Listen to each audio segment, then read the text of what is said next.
جزاک اللہ خالد بھائی عیسائیت سے اسلام تک، یا ہم یوں کہہ لیں کہ بائبل سے قرآن تک جب آپ پہنچے تو اس دوران گھریلو اور خاندانی سطح پر ایک لازمی امر ہے کہ آپ کی شدید مخالفت بھی ہوئی ہوگی، تو اس سب صورتحال کو آپ نے کیسے فیس کیا؟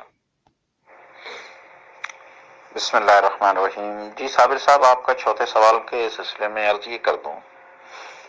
کہ جناب یہ بات اپنی جگہ بالکل ٹھیک ہے کہ جب میں نے اسلام قبول کیا تو ایک لازمی سی بات تھی کہ میرے گھر والے اور میرے ننیال کی طرف سے اس بات کی سخت مخالفت آئی اور طرح طرح سے مجھ پر دباؤ ڈالنے کی کوشش کی گئی، مگر میں ایک طریقے سے اس ساری صورتحال کو دیکھ کر اپنے آپ کو پہلے سے تیار کر چکا تھا کہ اگر گھر والوں اور رشتہ داروں کی طرف سے میرے قبول اسلام پر جس طرح کا بھی دباؤ ڈالا گیا یا جس طرح کے بھی سوال کیے گئے تو میں اپنے آپ کو اس کے لیے تیار کر چکا تھا،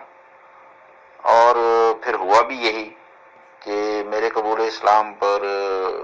میرے گھر والوں نے اور میرے رشتہ داروں نے، خصوصاً میرے نینیال کی طرف سے جس طرح کے بھی سوالات آئے، میں نے موقع کی مناسبت سے ان کے جوابات دیے، اور دل میں بھی یہی ٹھان رکھی تھی کہ گھر والے یا رشتہ دار میرے ساتھ جو بھی کریں انشاءاللہ تعالی مرتے دم تک میں دین اسلام پر قائم رہوں گا، اور یہ سب کچھ میرے اللہ سبحانہ و تعالیٰ کی توفیق سے ہوا۔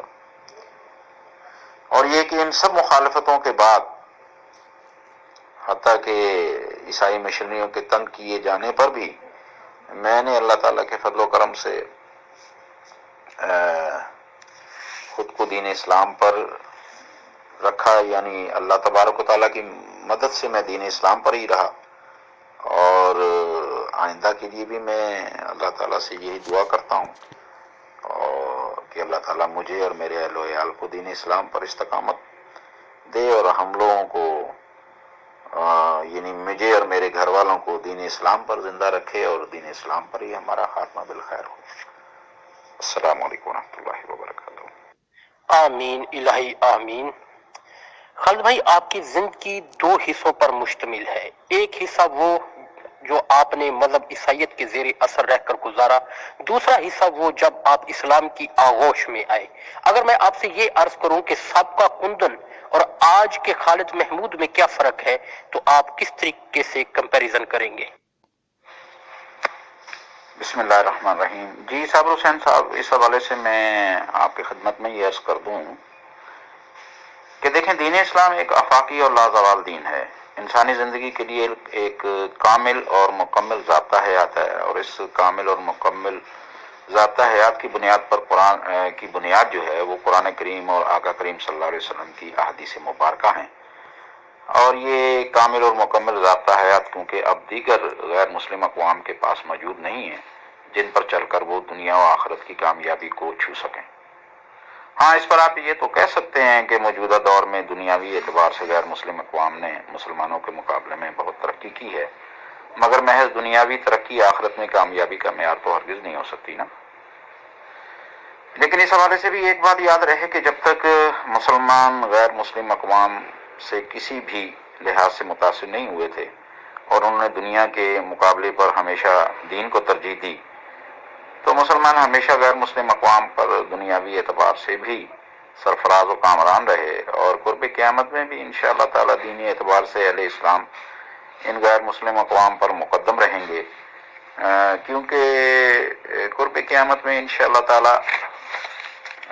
دین اسلام ہی تمام ادیان پر غالب اور حاکم رہے گا۔ تو میں یہ سمجھتا ہوں کہ میرے قبول اسلام میں اس بات کو بھی دخل ہے،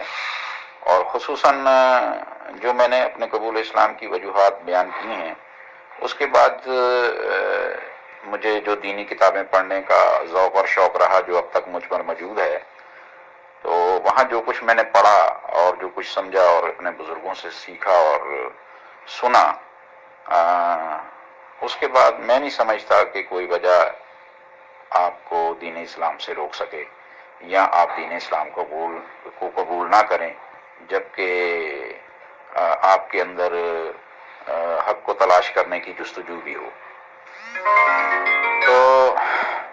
یہ مختصر سی بات ہے کہ دین اسلام ایک مکمل ضابطہ حیات ہے، آخرت کے اعتبار سے بھی اور دنیا کے اعتبار سے بھی. تو اسی وجہ سے میں سمجھتا ہوں کہ آج اللہ تعالیٰ نے مجھے دین اسلام پر قائم کر رکھا ہے. السلام علیکم ورحمۃ اللہ وبرکاتہ. خالد بھائی، قبول اسلام کے بعد دعوت و تبلیغ کا فریضہ سر انجام دینے کی غرض سے آپ نے اسلام، عیسائیت اور سیدنا عیسیٰ علیہ السلام جیسی شورا آفاق کتابوں کے علاوہ مختلف تصنیفات جو ہیں وہ لکھی. علم کے جستجو کے ممبران کو ان کتابوں کے لکھنے کے اغراض و مقاصد، فوائد، یعنی ان کتابوں سے لوگ کس قدر مستفید ہوئے، ذرا اس پہ بھی روشنی ڈال دیں اور اپنی کتابوں کا مختصر سا تعارف بھی کروا دیں. جزاک اللہ. بسم اللہ الرحمن الرحیم. جی، میں اس حوالے سے بھی کچھ باتیں آپ کی خدمت میں عرض کرتا ہوں کہ یہ 5 کتابیں میں نے کس مقصد اور غرض سے لکھی. اصل بات یہ ہے کہ دین اسلام قبول کرنے کے بعد مجھ پر جس طرح کے سوالات اٹھائے گئے، ان کے جوابات تو میں بالمشافہ ایک میٹنگ میں یا ایک مجلس میں لوگوں کے سامنے دیا کرتا تھا جو عیسائیت کی طرف سے اٹھائے جاتے تھے. لیکن اسی دوران مجھے ایک خط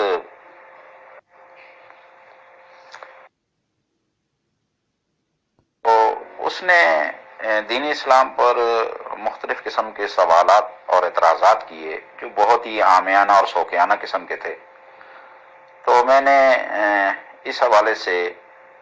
اس کے خط کے جواب میں تقریباً 20 صفحات میں نے اس کے جواب میں لکھے، اور میرے ان 20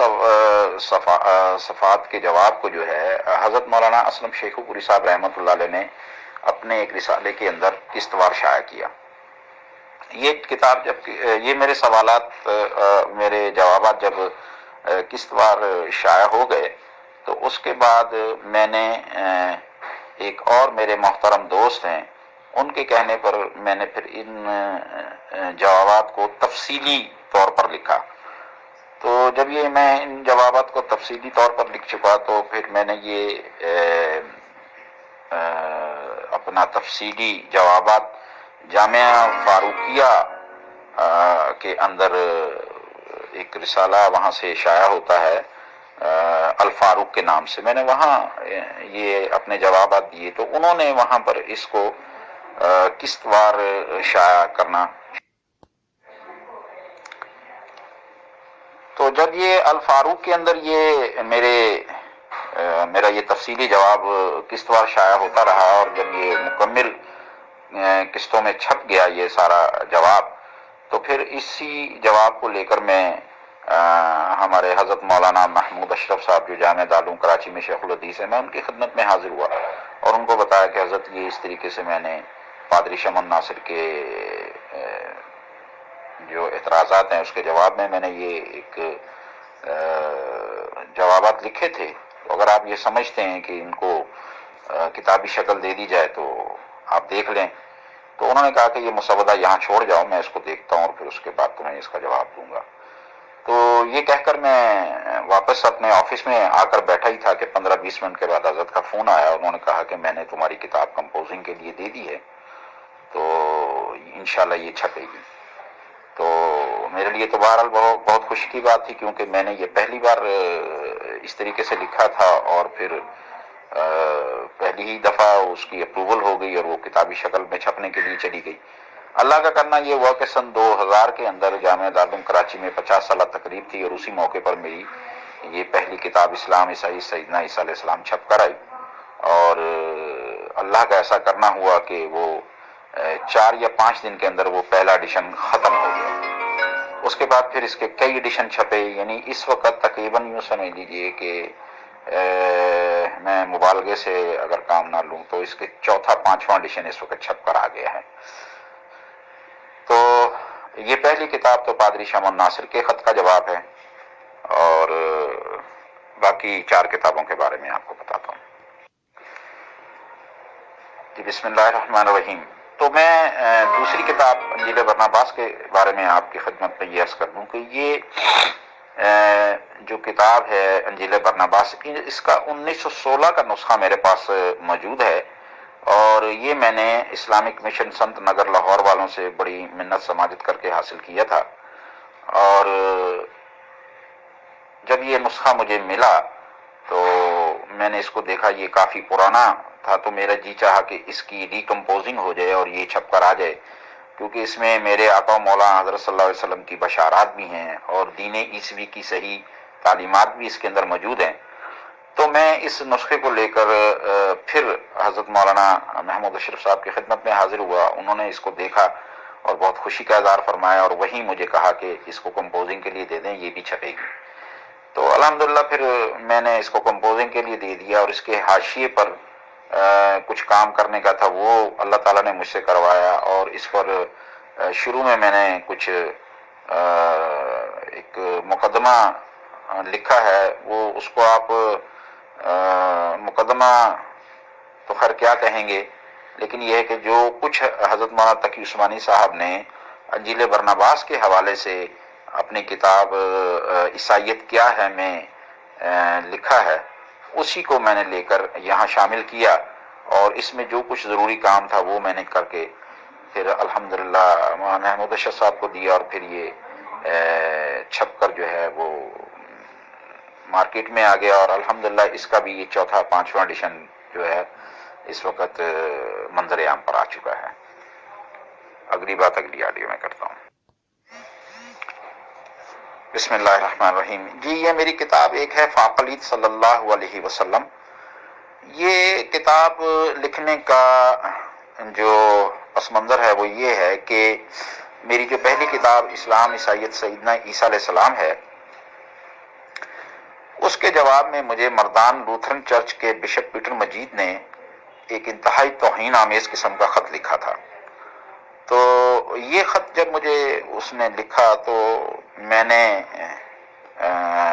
اس خط کو پڑھا، اور پھر میرے دل میں یہ تحریک پیدا ہوئی کہ میں اس کا کیوں نہ جواب لکھوں۔ تو الحمدللہ اللہ کے فضل و کرم سے پھر میں نے اس کے خط کا لفظ با لفظ جواب لکھا، اور یہ تقریباً میرا خیال ہے کہ 75 یا 76 صفحوں پر مشتمل کتاب ہے۔ تو اسے میں نے مکمل طور پر اس کے اعتراضات کا جواب لکھا ہے، بشپ پیٹر مجید کے خط کا جواب۔ تو الحمدللہ اس طریقے سے یہ تیسری کتاب بھی منظر عام پر آئی۔ السلام علیکم ورحمۃ اللہ وبرکاتہ۔ بسم اللہ الرحمن الرحیم۔ میری چوتھی کتاب آپ دیکھ رہے ہیں عظمت رسول اور قانون ناموس رسول صلی اللہ علیہ وسلم۔ یہ کتاب کو لکھنے کی ایک وجہ یہ ہوئی کہ گزشتہ سالوں میں آپ نے دیکھا ہوگا کہ نبی کریم صلی اللہ علیہ وسلم کی شان میں یورپی دنیا کی طرف سے بہت سے گستاخانہ باتیں ہوئیں، اور معاذ اللہ آپ صلی اللہ علیہ وسلم کے خاکے بنانے کی باتیں ہوئیں، اور اس حوالے سے پھر اس زمانے میں بہت کچھ لکھا گیا۔ تو میرے جی میں آیا کہ میں جتنے بھی ہمارے علماء کرام ہیں ان کے کالموں کو لے لوں، اور کچھ صحافی جو اخبارات میں لکھتے ہیں ان کے کالموں کو لے لوں، تو اس طریقے سے ان کے کالموں کو جمع کر کے اور شروع میں اپنا ایک مضمون شامل کر کے میں نے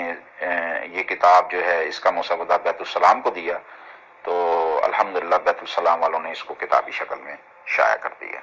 السلام علیکم ورحمۃ اللہ وبرکاتہ۔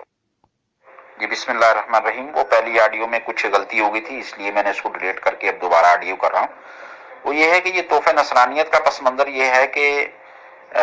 ایک صاحب مبشر صدیق پال کے نام سے ہیں، جن کا دعویٰ یہ ہے کہ پہلے وہ مسلمان تھے اور پھر عیسائی ہو گئے۔ تو انہوں نے جب عیسائیت کو قبول کیا تو یا مسیحیت کو قبول کیا تو انہوں نے ایک کتاب لکھی عیسائیت اور مسیحیت تحقیق کی نظر میں، جس میں انہوں نے یہ لکھا کہ قرآن مجید فرقان حمید کے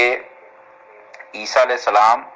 اور بائبل کے یسوع مسیح جو ہیں یہ دو علیحدہ علیحدہ شخصیات ہیں،